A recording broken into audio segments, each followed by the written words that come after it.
friends, welcome to MIYAV'S channel. Meow meow.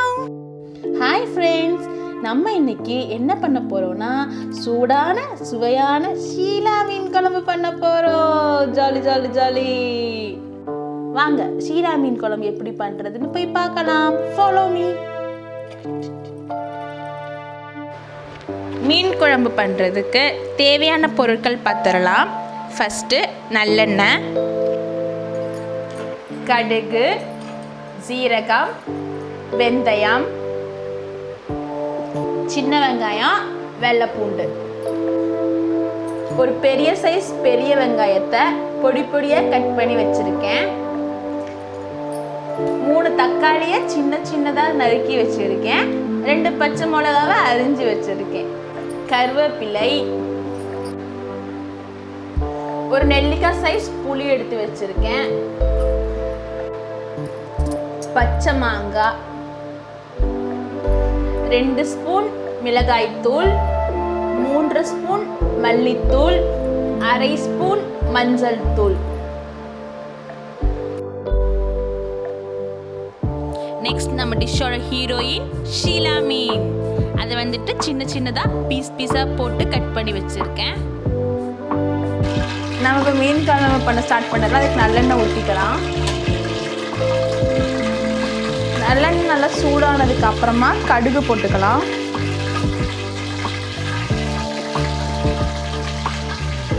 அப்புறம்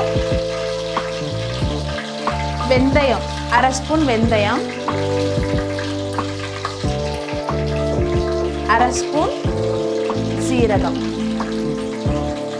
வெந்தயம் கரைஞ்ச taste நல்லா இருக்காது, ஸோ லைட்டாக பொரியட்டும். வெந்தயம் பொரிஞ்சதுக்கு அப்புறமா வெள்ளைப்பூண்டு போட்டுக்கலாம்.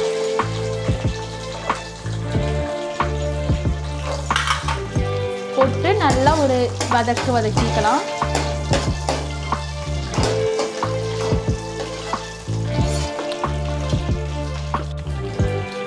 நம்ம மீன் குழம்பு பண்ணுறதுப்போ நல்லெண்ணெய் யூஸ் பண்ணோம் அப்படின்னா குழம்பு ரொம்ப டேஸ்ட்டாக வரும். ஸோ நம்ம எப்பவுமே நல்லெண்ணெய் யூஸ் பண்ணியே நீங்கள் பண்ணுங்கள். வெள்ளைப்பூண்டு நல்லா வதங்கினதுக்கு அப்புறமா நம்ம வந்துட்டு லைட்டாக வதங்கினாலும் போது, ரொம்ப வதங்கணும்னு அவசியம் இல்லை. சின்ன வெங்காயம் ஆட் பண்ணிக்கலாம்.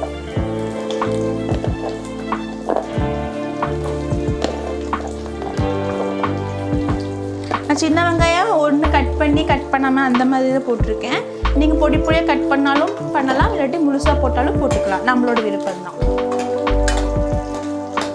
இப்போ வந்துட்டு சின்ன வெங்காயம் எல்லாம் நல்லா வதங்கி வரணும். சின்ன வெங்காயம் சீக்கிரமாக வதங்கிறதுக்கு நம்ம உப்பு ஆட் பண்ணிக்கலாம். உப்பு ஆட் பண்ணிட்டோம் அப்படின்னா சீக்கிரம் வதங்கிடும்.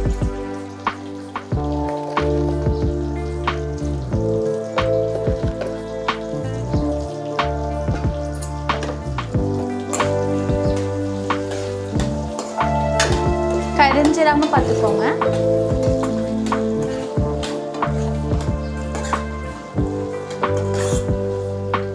சின்ன வெங்காயம் நல்லா வதங்கட்டும், வெயிட் பண்ணலாம். இந்த மாதிரி ஓரளவுக்கு வெங்காயம் வதங்கினதுக்கு அப்புறம் நம்ம பொடி பொடியாக கட் பண்ணி வச்சிருக்க பெரிய வெங்காயத்தை ஆட் பண்ணிக்கலாம்.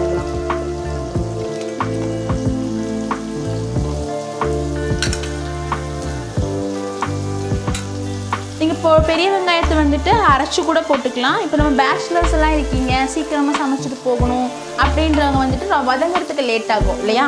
ஸோ நீங்கள் அரைச்சிட்டு போட்டிங்க அப்படின்னா டக்குன்னு வதங்கிடும். நான் வந்துட்டு பொடி பொடியாக கட் பண்ணி தான் போட்டிருக்கேன், அரைச்சி போடலை.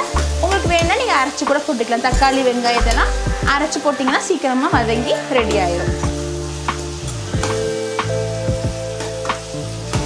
எல்லா வெங்காயோட பச்சை வாசனைலாம் போய் நல்லா வதக்கட்டும்.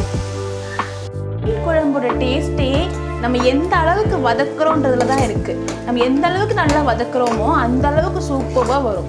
ஸோ நம்ம வந்துட்டு நல்லா வதக்கிக்கோங்க. இந்த ஸ்டேஜில் நம்ம இப்போ என்ன பண்ணுறோம் அப்படின்னா தக்காளி ஆட் பண்ணிக்கலாம். இப்போது நீங்கள் முருங்கைக்காய் இல்லை கத்திரிக்காய் அந்த மாதிரி ஏதாச்சும் ஆட் பண்ணுறீங்க அப்படின்னா இந்த ஸ்டேஜில் முருங்கைக்காய் போட்டு நல்லா வதக்கிக்கோங்க. நான் இன்றைக்கி முருங்கைக்காயெல்லாம் எதுவும் போடலை. நான் இன்றைக்கி மாங்காய் போட்டு பண்ணுறதுனால வேறு எதுவுமே போடலை. ஓகேங்களா? ஸோ இப்போ நான் வந்துட்டு தக்காளி ஆட் பண்ணிக்கிறேன். கட் பண்ணி 3 தக்காளியை கட் பண்ணி வச்சதை ஆட் பண்ணிக்கிறேன். அதோட பச்சை மிளகாய் 2 அரிஞ்சு வச்சுருக்கேன் இல்லையா, அதையும் நான் ஆட் பண்ணிக்கிறேன்.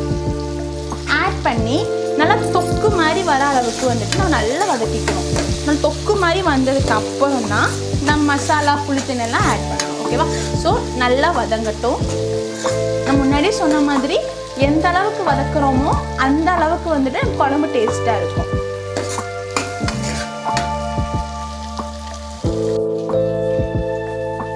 பாருங்க, நல்லா தொக்கு மாதிரி நல்லா வதங்கிருக்கு.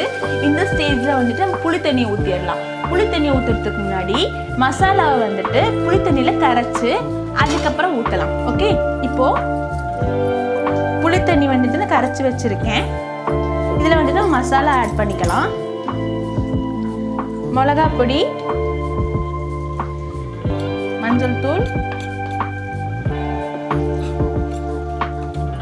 தனியாத்தூள்,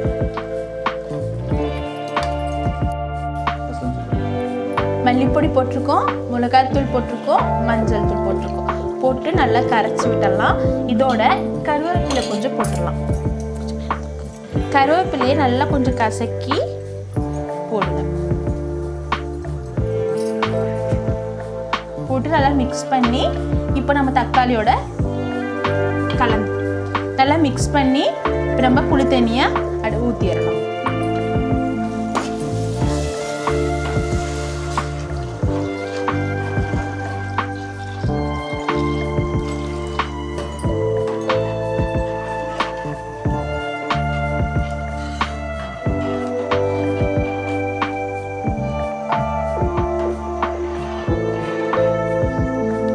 இந்த மசாலாவோட பச்சை வாசனை போய் இதுக்கு வந்து கொதிச்சு வரணும். கொதிச்சு வர வரைக்கும் நம்ம வெயிட் பண்ணலாம்.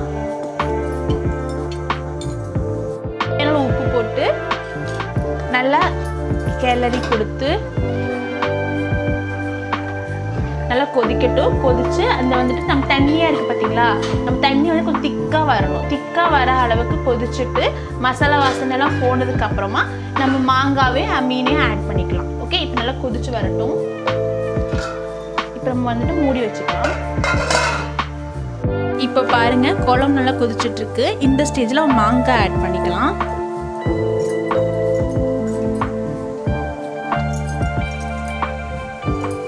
மாங்காய் ஆட் பண்ணி நல்லா கிளறி விட்டுக்கலாம். இப்போ வந்துட்டு உங்களுக்கு எந்த அளவுக்கு திக்னஸ் வேணுமோ நீங்கள் அந்த அளவுக்கு கொதிக்க விட்டுருங்க. இப்போ வந்து தண்ணியாக இருக்குது பார்த்தீங்களா, இப்போ தண்ணியாக இருக்கிறப்போ நம்ம மீன் போட்டோம் அப்படின்னா இன்னும் தண்ணி ஆயிரும். ஸோ கொஞ்சம் நல்லா திக்காக வந்ததுக்கப்புறம் மீன் போட்டோம்னா கொஞ்சம் ஈக்குவலாக இருக்கும். ஸோ இதெல்லாம் உங்களோட சாய்ஸ் தான். தண்ணியாக வேணும்னு நினச்சிங்க அப்படின்னா இந்த ஸ்டேஜில் மீன் போட்டு நீங்கள் கொஞ்ச நேரம் ஒரு 5 நிமிஷம் கொதிக்க விட்டுட்டு நீங்கள் இறக்கி வச்சுக்கலாம். இல்லை எனக்கு கொஞ்சம் திக்காக வேணும் அப்படின்ற மாதிரி வச்சிங்கன்னா இன்னும் கொஞ்சம் கொதித்து நல்லா வற்றி வரணும்.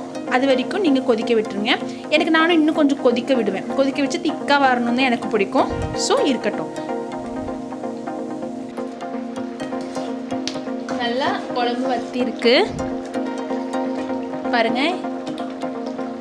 வந்துட்டு உங்களுக்கு உப்பு இதெல்லாம் செக் பண்ணிவிட்டு உப்பு வேணும்னா உப்பு போட்டுக்கலாம்.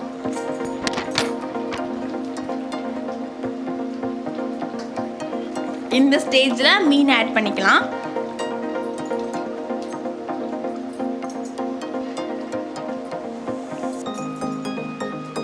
இன்னைக்கு மீனோட தலையெல்லாம் போட்டு பண்ண போகிறேன்.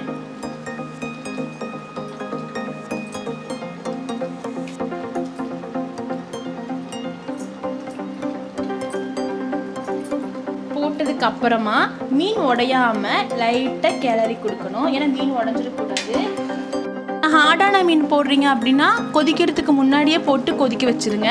சாஃப்டான மீன் அப்படின்னா இறக்கிறதுக்கு 5 நிமிஷம் முன்னாடி நீங்கள் வந்துட்டு மீனை போட்டு 5 நிமிஷம் கொதிக்க வச்சு நீங்கள் இறக்கிடுங்க.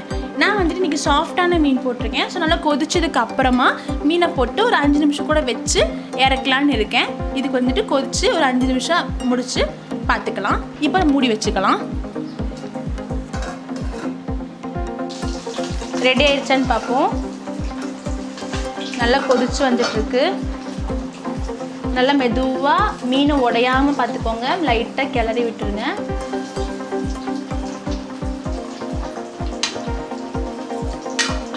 நான் வந்துட்டு இந்த ஸ்டேஜில் ஆஃப் பண்ணலான்னு இருக்கேன். ஸோ நம்ம ஆஃப் பண்ணுறதுக்கு முன்னாடி கருவேப்பிலையை போட்டுட்டு நம்ம ஆஃப் பண்ணிக்கலாம். ஃபைனல் டச் கொடுத்துருவோம்.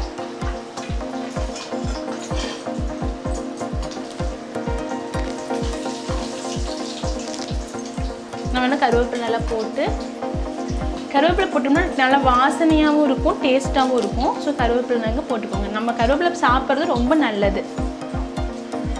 ஸோ கருவேப்பிலை போட்டு கொஞ்சம் கிளறி, மீன் உடையாமல் கிளறி கொடுத்துக்கோங்க.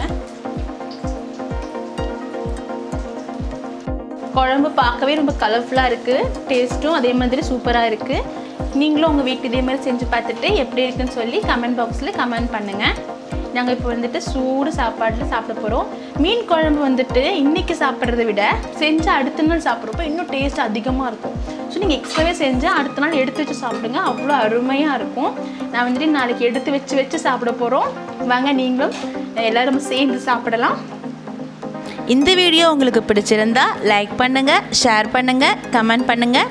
என்னோட நெக்ஸ்ட் வீடியோக்காக வெயிட் பண்ணுங்கள். அப்புறம் மறக்காமல் சப்ஸ்கிரைப் பண்ணிடுங்க. தேங்க்யூ.